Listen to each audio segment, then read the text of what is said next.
بات جب کسی جسمانی چوٹ کی ہونا تو سب کچھ کتنا واضح اور دو ٹوک ہوتا ہے. ہاں بالکل، سب کچھ سامنے نظر آ رہا ہوتا ہے. ایسا ہی ہے نا. فرض کریں کہ جب کسی انسان کو کوئی چوٹ لگتی ہے، وہ ہسپتال جاتا ہے، ڈاکٹر ایکس رے کرتا ہے اور بس ایک سیاہ و سفید تصویر پر انگلی رکھ کر صاف بتا دیتا ہے کہ بھائی ہڈی یہاں سے ٹوٹی ہے. صحیح. مطلب سب کچھ آنکھوں کے سامنے ہوتا ہے، ہر چیز کی ایک طبی اور ظاہری شکل موجود ہوتی ہے. دیکھیں، یہ ایک بالکل سیدھا اور ریاضیاتی قسم کا معاملہ ہے. یا تو ہڈی ٹوٹی ہے یا پھر نہیں ٹوٹی، اس میں کوئی ابہام نہیں ہوتا. اور انسان کو نفسیاتی طور پر اس بات سے بڑی تسلی ملتی ہے کہ مسئلہ نظر آ رہا ہے اور ظاہر ہے اس کا علاج بھی ممکن ہے. بالکل. ہم انسانوں کو چیزوں کو واضح خانوں میں بانٹنا بہت پسند ہے. ہاں، انسانی فطرت ہی یہی ہے کہ اسے ٹھوس ثبوت دیکھنا پسند ہے. لیکن جب ہم انسانی ذہن، ہماری یادوں اور ان رشتوں کی دنیا میں قدم رکھتے ہیں جو بظاہر ہماری زندگی سے ختم ہو چکے ہیں، تو پھر وہ ایکس رے مشین کام کرنا چھوڑ دیتی ہے. بالکل. اب وہاں کوئی ایکس رے کام نہیں آتا. صورتحال اچانک بہت دھندلی اور بہت پیچیدہ ہو جاتی ہے. اور آج کے اس تفصیلی جائزے میں ہم بالکل ایسی ہی ایک پیچیدہ ذہنی کیفیت کا کھوج لگانے والے ہیں. بہت دلچسپ موضوع ہے یہ. ہے نا. ہمارے پاس محمد فاروق راشد کی ایک انتہائی فکر انگیز تحریر موجود ہے جس کا عنوان ہے خاموش وابستگی کا درست تعین. اور اس تحریر کا تعلق بے وقت انسانی نفسیات، میڈیکل سائنس اور ہمارے روزمرہ کے رویوں سے ہے. صحیح. اس گہری گفتگو کا بنیادی مقصد ہی یہ سمجھنا ہے کہ آخر وہ لوگ جن سے بظاہر تمام رابطے ٹوٹ چکے ہوتے ہیں، جن سے نہ کوئی ملاقات ہوتی ہے نہ بات چیت، وہ پھر بھی ذہن کے کسی نہ کسی تاریک گوشے میں کیوں زندہ رہتے ہیں؟ یہ بہت بڑا سوال ہے. اور سب سے اہم بات یہ کہ ان میموریز، یادوں کو سمجھ کر کیسے ایک متوازن اور پرسکون زندگی کی طرف بڑھا جا سکتا ہے. چلیں اس پر تفصیل سے بات کرتے ہیں. ضرور. دیکھیں، اگر اس تحریر کے بالکل بنیادی اور ابتدائی خیال پر غور کیا جائے نا، تو یہ واضح ہوتا ہے کہ انسانی زندگی دراصل تعلقات اور وابستگیوں کا ایک بہت ہی پیچیدہ اور بعض اوقات الجھا ہوا جال ہے. بالکل ایسا ہی ہے. ہم ایک ایسے جدید دور میں سانس لے رہے ہیں جہاں رابطے کے ہزاروں ذرائع ہماری انگلیوں کی پوروں پر موجود ہیں. Social media apps, video calls اور پتہ نہیں کیا کچھ. ہاں، ہم ہر وقت جڑے ہوئے ہیں. بالکل. اب اگر ہزاروں سال پہلے کوئی انسان اپنا قبیلہ چھوڑ کر جاتا تھا تو اس کا وجود واقعی غائب ہو جاتا تھا. لیکن آج کے دور میں ایسا نہیں ہے. آج کے دور میں کوئی مکمل طور پہ غائب نہیں ہوتا. بالکل نہیں. اس ڈیجیٹل دور میں بسا اوقات ایسا ہوتا ہے کہ کچھ لوگوں سے عملی رابطہ تو مکمل طور پر منقطع ہو جاتا ہے. یعنی بظاہر وہ رشتہ مر چکا ہوتا ہے، لیکن ان کا کوئی نہ کوئی ڈیجیٹل نقش یا کم از کم ایک یاد ذہن میں موجود رہتی ہے. اور ہم انسان، خاص طور پر آج کے دور کا انسان، خود کو بہت منطقی اور بہت پریکٹیکل سمجھتا ہے نا. ہم اپنی زندگی کی آسانی کے لیے اسے 3 سیدھے سادے خانوں میں بانٹ لیتے ہیں. وہ کیسے؟ ہم کہتے ہیں کہ جو وقت گزر گیا وہ بس ماضی ہے اور اسے یادوں کے خانے میں قید کر دینا چاہیے. جو ہمارا حال ہے وہ ہماری موجودہ مصروفیات اور ذمہ داریاں ہیں، اور مستقبل ہمارے منصوبے، خواہشات اور مفادات ہیں. ہاں، ہم واقعی زندگی کو ایسے ہی خانوں میں دیکھتے ہیں. اور ہم بڑی آسانی سے یہ فرض کر لیتے ہیں کہ ہمارے سارے فیصلے اسی منطق، مفاد اور ترجیحات کی بنیاد پر ہو رہے ہیں. صحیح. ہم سمجھتے ہیں کہ اگر ہم نے ایک تعلق کو ماضی کے خانے میں ڈال دیا ہے تو بس وہ وہیں بند ہو گیا ہے. لیکن میں اگر اسے آج کے روزمرہ کی زندگی کی ایک تمثیل سے سمجھاؤں تو ہمارا ذہن بالکل ایک اسمارٹ فون کی طرح کام کرتا ہے. اچھا، اسمارٹ فون کی طرح؟ وہ کس لحاظ سے؟ ذہن تو ایک نامیاتی چیز ہے. یہ کوئی دھات اور سرکٹ سے بنی مشین تو نہیں ہے؟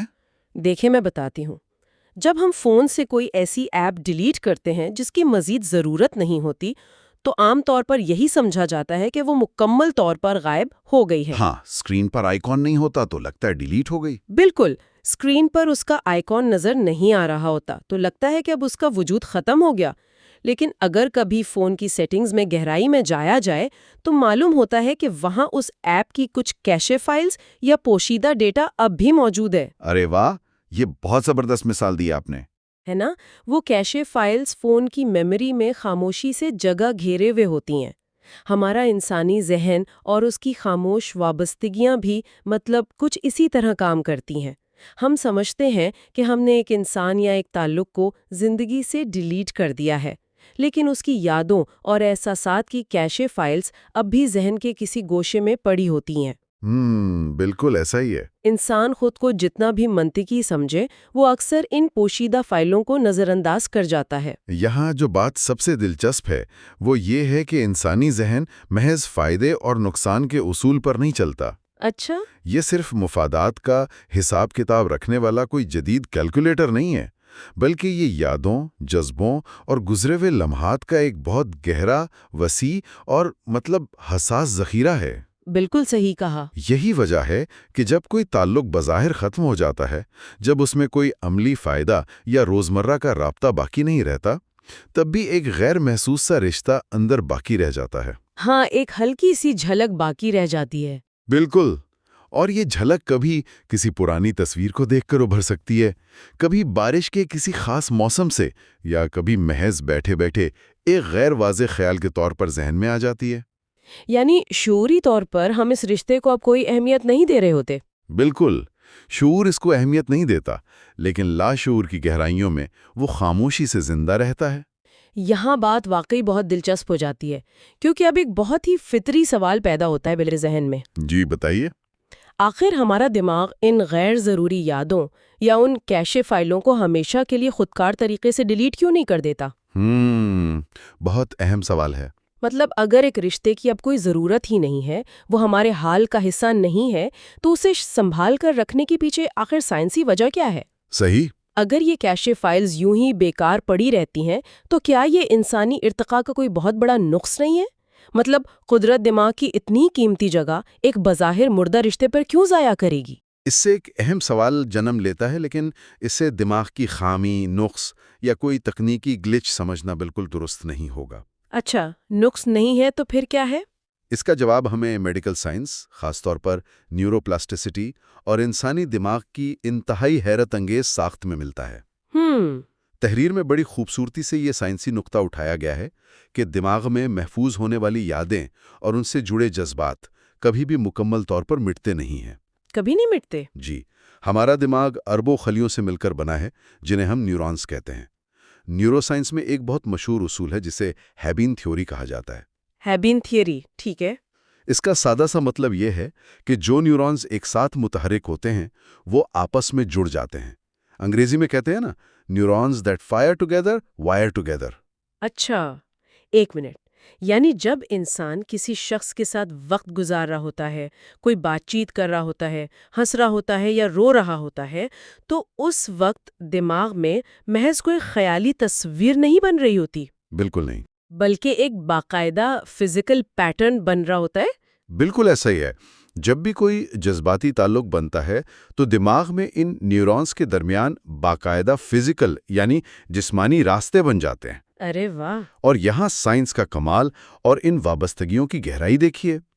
ان راستوں کو جوڑنے کا کام ہمارے دماغی کیمیکلز کرتے ہیں۔ کیمیکلز؟ کس طرح کے کیمیکلز؟ دیکھیں، جب کوئی انسان کسی رشتے میں خوش ہوتا ہے تو ڈوپامین اور آکسیٹوسن جیسے کیمیکلز خارج ہوتے ہیں۔ صحیح، جنہیں ہم خوشی کے ہارمونز کہتے ہیں۔ بالکل۔ اور دوسری طرف اگر کوئی صدمہ، دکھ یا بچھڑنے کا غم ملتا ہے تو کورٹیسول کا اخراج ہوتا ہے۔ یہ شدید جذباتی کیمیکلز ان نیورونز کے رابطوں کو ایک طرح کے گوند کی طرح پکا کر دیتے ہیں۔ اچھا، تو یہ کیمیکلز گوند کا کام کرتے ہیں جو یادوں کو چپکا دیتے ہیں؟ ہاں، یہ عصبی رابطے خیالی نہیں ہوتے، یہ دماغ کے اندر باقاعدہ نقش ہو جاتے ہیں، بالکل اسی طرح جیسے کسی کچے راستے پر بار بار چلنے سے ایک پگڈنڈی بن جاتی ہے۔ تو اس سائنسی حقیقت کا مطلب تو یہ ہوا نا کہ انسان دراصل اپنے ماضی کا قیدی ہے۔ قیدی؟ آپ ایسا کیوں سمجھتی ہیں؟ اگر نیورونز کے یہ رابطے فزیکل طور پر موجود ہیں اور کسی کیمیکل گوند سے جڑے ہوئے ہیں، تو یہ تو کسی بھی غیر متوقع وقت پر ٹریگر ہو سکتے ہیں نا؟ ہاں، یہ تو ہے۔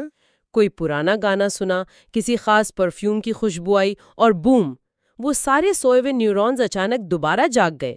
کیا یہ چیز انسان کو بلا وجہ ماضی کے اندھیروں میں کھینچ کر نہیں لے جاتی؟ نہیں، یہ قید نہیں ہے، بلکہ یہ دماغ کا ہماری بقا کے لیے بنایا گیا ایک شاندار طریقہ کار ہے۔ وہ کیسے؟ دماغ کا بنیادی کام انسان کو خطرات سے بچانا اور گزرے ہوئے تجربات سے سیکھنے میں مدد دینا ہے۔ وہ ان یادوں اور راستوں کو اس لیے محفوظ رکھتا ہے کیونکہ وہ انسانی تجربے کی گواہی ہیں، ان میں سبق چھپا ہوتا ہے۔ یہ خاموش وابستگی دراصل شعور اور لاشعور کے درمیان کی ایک درمیانی کیفیت ہے۔ یعنی نہ پوری طرح غائب، نہ پوری طرح حاضر۔ بالکل، باشعور دماغ اس سے روزمرہ کے کاموں میں اہمیت نہیں دیتا، لیکن تجربے کی چنگاری لاشعور میں موجود رہتی ہے۔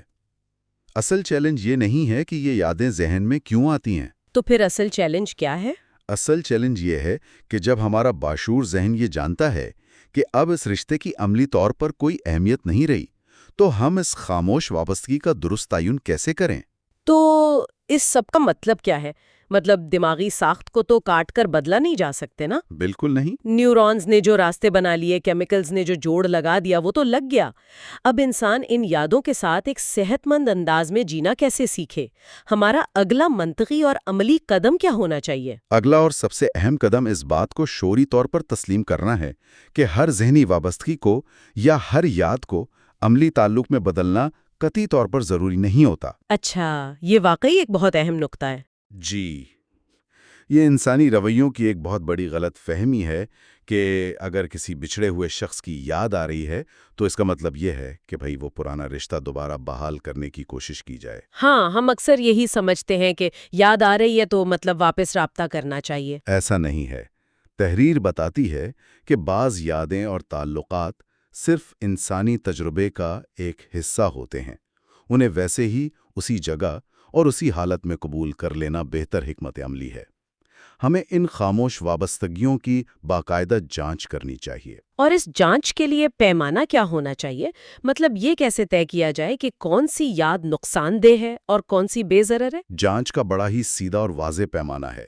یہ دیکھا جائے کہ کیا یہ خاموش وابستگی ہماری موجودہ زندگی پر، یعنی ہمارے حال پر، کوئی منفی اثر تو نہیں ڈال رہی؟ صحیح، یعنی حال متاثر تو نہیں ہو رہا۔ ہاں، فرض کریں کہ یہ محض ایک یاد ہے جو کبھی کبھار ذہن میں آتی ہے، انسان اسے سوچ کر مسکرا دیتا ہے، یا چلیں ایک آہ بھرتا ہے اور پھر واپس اپنے روزمرہ کے کام میں لگ جاتا ہے، تو یہ بالکل نارمل ہے۔ ہاں، اس میں تو کوئی برائی نہیں۔ لیکن اگر یہ یاد آپ کو آج سے کاٹ رہی ہے، اس کی وجہ سے حال کے رشتے خراب ہو رہے ہیں، یا مستقبل کے فیصلے اس ماضی کی بنیاد پر کیے جا رہے ہیں، تو پھر یہ خطرے کی گھنٹی ہے۔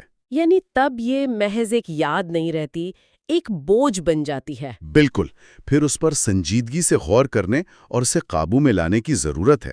انسانی شعور کی اصل پختگی اسی چیز کا نام ہے کہ انسان ماضی کی ان یادوں، حال کی بے شمار ذمہ داریوں اور مستقبل کی روشن امیدوں کے درمیان ایک بہترین توازن قائم کرے۔ مجھے یہ توازن والی بات بہت اچھے سے سمجھ آ رہی ہے۔ اگر میں اسے ایک اور تمثیل سے واضح کروں تو میں یہ سوچ رہی تھی کہ یہ صورتحال بالکل ایک شاندار اور وسیع عجائب گھر کی طرح ہے۔ عجائب گھر؟ اچھا، ذرا سمجھائیں کیسے؟ تصور کریں کہ انسانی دماغ ایک بہت بڑا عجائب گھر ہے، اور یہ تمام خاموش وابستگیاں، یہ پرانے رشتے اور گزرے ہوئے لمحات اس عجائب گھر میں شیشے کے پیچھے سجی ہوئی نادر اور قیمتی اشیاء کی طرح ہیں۔ بڑی زبردست تمثیل ہے۔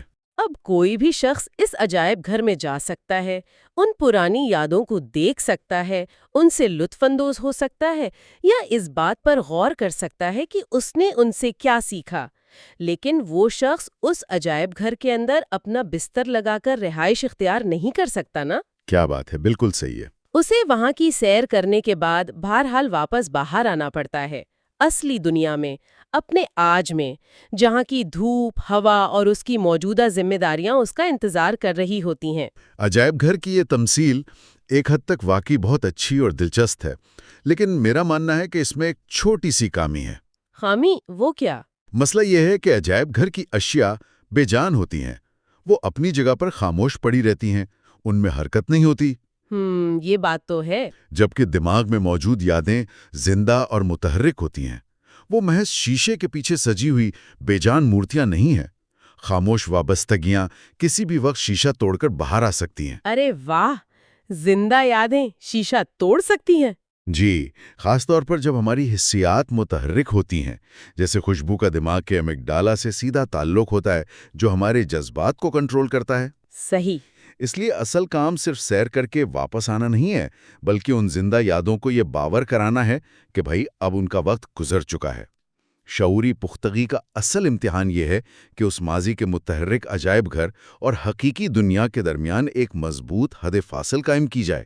یعنی ایک باقاعدہ باؤنڈری ہونی چاہیے۔ بالکل۔ انسان نہ تو اپنے ذہن کے دروازے مکمل طور پر بند کر سکتا ہے اور نہ ہی ایسا کرنا صحت مندانہ ہے، لیکن اسے یہ ضرور معلوم ہونا چاہیے کہ اس کا اصل گھر کون سا ہے۔ جب یہ توازن قائم ہو جاتا ہے تو خاموش وابستگیاں ذہنی بوجھ بننے سے رک جاتی ہیں۔ یہ بات بہت گہری ہے کہ یادیں زندہ ہوتی ہیں اور شیشہ توڑ سکتی ہیں۔ چلیں، یہ تو ہو گیا ان یادوں کو قابو میں رکھنے اور حد فاصل قائم کرنے کا طریقہ۔ لیکن جب ہم اس تحریر میں مزید آگے بڑھتے ہیں تو اس کا ایک اور رخ سامنے آتا ہے جو واقعی بہت متاثر کن ہے۔ جی، اور وہ کیا ہے؟ وہ یہ کہ ان خاموش رشتوں کا صرف ایک دفاعی پہلو نہیں ہے کہ ہم نے ان سے خود کو بچانا کیسے ہے، بلکہ مصنف نے بتایا ہے کہ ان کا ایک انتہائی مثبت اور تعمیری پہلو بھی ہے جو ہماری شخصیت کو اندر سے بہتر اور پختہ بناتا ہے۔ اگر ہم اسے وسیع تر تناظر میں دیکھیں نا، تو اس پوری نفسیاتی کشمکش کا سب سے روشن اور مثبت پہلو یہ ہے کہ یہ خاموش وابستگیاں انسان کو اپنے ماضی کے تجربات کی قدر کرنا سکھاتی ہیں۔ بالکل۔ زندگی کے سفر پر نظر دوڑائی جائے تو بہت سے لوگ ایسے ہوتے ہیں جو محض ایک بہت ہی مختصر سے وقت کے لیے ساتھ چلتے ہیں۔ وہ آتے ہیں اور پھر حالات کے تحت راستے الگ ہو جاتے ہیں۔ ایسا تو ہم سب کی زندگی میں ہوتا ہے۔ بظاہر وہ رشتہ ناکام لگتا ہے یا ختم ہو جاتا ہے، لیکن اصل میں وہ لوگ کوئی نہ کوئی گہرا سبق، زندگی کو دیکھنے کا کوئی نیا زاویہ یا کم از کم ایک ایسا نیا احساس ضرور چھوڑ جاتے ہیں جو ان سے ملنے سے پہلے موجود نہیں تھا۔ اور یہ زاویہ واقعی کتنا خوبصورت ہے نا۔ اس کا سیدھا سا مطلب یہ ہے کہ زندگی میں کوئی بھی رشتہ، کوئی بھی تعلق، چاہے وہ کتنے ہی کم وقت کے لیے کیوں نہ ہو، اسے وقت کا زیان نہیں کہا جا سکتا۔ بالکل بھی نہیں۔ ہر وہ انسان جو زندگی میں آیا، اس نے دراصل ہماری شخصیت کی اس اونچی عمارت میں ایک نئی اینٹ کا اضافہ کیا۔ وہ اینٹ تجربے کی صورت میں ہو سکتی ہے، درد کی صورت میں یا خوشی کی صورت میں۔ بہت خوبصورت بات کہی آپ نے۔ چاہے وہ شخص آج عملی طور پر موجود نہیں ہے، چاہے وہ صرف ایک خاموش وابستگی بن کر رہ گیا ہے، لیکن اس کی رکھی ہوئی وہ اینٹ آج بھی ہماری شخصیت کا لازمی حصہ ہے۔ بالکل۔ یہ سوچ تو انسان کو بہت سکون دیتی ہے کہ زندگی کا کوئی بھی تجربہ، کوئی بھی شخص رائے گاں نہیں گیا۔ اس سے تو مجھے ان جاپانی برتنوں کی یاد آ جاتی ہیں جنہیں ٹوٹنے کے بعد سونے کے پانی سے جوڑا جاتا ہے اور وہ پہلے سے زیادہ قیمتی ہو جاتے ہیں۔ کینسوگی کا فن، بالکل صحیح مثال دی۔ خاموش وابستگیوں کا درست تعین دراصل ایک پرسکون، متوازن اور باشعور زندگی گزارنے کی بنیادی کنجی ہے۔ بالکل۔ اکثر تعلقات کو بہت محدود کر دیا جاتا ہے۔ یہ سمجھا جاتا ہے کہ تعلقات صرف یہ ہیں کہ روزانہ کسی سے بات ہو، پیغام بھیجا جائے یا ملاقات ہو۔ حالانکہ ایسا نہیں ہے۔ حالانکہ رشتے دراصل وہ قیمتی اثاثے ہیں جو الفاظ اور ظاہری رابطوں سے کہیں آگے بڑھ کر دل اور ذہن کے انتہائی گہرے گوشوں میں خاموشی سے محفوظ ہو جاتے ہیں۔ کیا بات ہے! زندگی کا اصل حسن اسی بات میں پوشیدہ ہے کہ انسان اپنے ماضی کے ان تمام چھوٹے بڑے تجربات سے سیکھے، ان کا احترام کرے، لیکن انہیں پیروں کی زنجیر بنانے کے بجائے اپنے آج کو بہتر بنانے کے لیے ان کا استعمال کرے۔ صحیح۔ جب ان احساسات کی حقیقت کو، ان کے سائنسی اور نفسیاتی پس منظر کو سمجھ لیا جاتا ہے اور انہیں کھلے دل سے قبول کر لیا جاتا ہے تو اندرونی الجھنوں اور پچھتاووں سے آزادی مل جاتی ہے اور ایک نئی امید کے ساتھ مستقبل کی طرف قدم بڑھانا آسان ہو جاتا ہے۔ تو اگر ہم آج کی اس تمام گہری گفتگو کو سمیٹیں تو یہ بات بالکل شیشے کی طرح واضح ہو جاتی ہے کہ انسان واقعی جذبات اور تعلقات کا ایک ایسا حیرت انگیز شاہکار ہے جس کا دماغ اپنے پیچیدہ نیورونز، عصبی رابطوں اور کیمیائی اثرات کے ذریعے پرانی یادوں اور جذبوں کو ہمیشہ کے لیے سینت کر رکھتا ہے۔ بالکل ایسا ہی ہے۔ انسان چاہ کر بھی خود کو کسی ایسی مشین یا روبوٹ میں تبدیل نہیں کر سکتا جس کی میموری بس ایک بٹن دبانے سے صاف ہو جائے۔ ناممکن ہے۔ لیکن سب سے اہم بات یہ ہے کہ یہ اختیار، یہ شعوری طاقت ہم میں ضرور موجود ہے کہ ان یادوں کو، ان خاموش وابستگیوں کو کندھوں پر ایک بھاری بوجھ بنانے کے بجائے انہیں شخصیت کو نکھارنے کا ذریعہ اور زندگی کا ایک حسین حصہ بنا لیا جائے۔ ماضی کو ذہن کی تختی سے مٹایا نہیں جا سکتا، لیکن ماضی کو دیکھنے کا نظریہ ضرور بدلا جا سکتا ہے، اور در حقیقت یہی وہ نظریہ ہے جو آنے والی زندگی کا سکون اور معیار طے کرتا ہے۔ بالکل۔ آج کے اس تفصیلی جائزے کا اختتام میں ایک ایسے خیال پر کروں گی جو بظاہر مصنف کی اس تحریر میں براہ راست موجود تو نہیں، لیکن یہ اسی نظریے کی ایک اگلی اور بہت گہری کڑی ہے۔ اچھا، بتائیے۔ انسان عام طور پر اس بات پر تو بہت غور کرتا ہے کہ اس کے اپنے ذہن میں کون کون سی خاموش وابستگیاں موجود ہیں، وہ کن لوگوں کو یاد کرتا ہے اور ان یادوں سے کیسے نمٹتا ہے۔ لیکن ذرا ایک لمحے کے لیے اس سارے منظرنامے کا رخ موڑ کر سوچا جائے۔ آج ہم جن لوگوں سے مل رہے ہیں، جن کے ساتھ کام کر رہے ہیں، جن کے ساتھ ہمارا وقت گزر رہا ہے، کل کو جب حالات یا وقت ہمیں ان سے دور کر دے گا تو ہم ان کے ذہنوں میں مستقبل کی کیسی خاموش وابستگی بننے جا رہے ہیں؟ ارے واہ، یہ تو بہت ہی گہری بات ہے۔ کیا ہم ان کے ذہن کے کسی گوشے میں ایک تلخ یاد، ایک افسوس یا کسی تکلیف کے طور پر محفوظ ہوں گے، یا پھر ہم ایک ایسی خوبصورت خاموش مسکراہٹ کے طور پر ان کے ذہن میں رہیں گے جسے وہ برسوں بعد بھی یاد کریں گے تو انہیں اندر سے ایک سکون محسوس ہوگا؟ یہ واقعی سوچنے کا مقام ہے۔ یہ خیال یقیناً کچھ دیر ٹھہر کر اپنے رویوں پر غور کرنے کا متقاضی ہے۔ تو اگلی ملاقات تک انسانوں کی زندگیوں میں ان خاموش وابستگیوں کو سمجھنے اور انہیں خوبصورت بنانے کا یہ سفر جاری رکھیے گا۔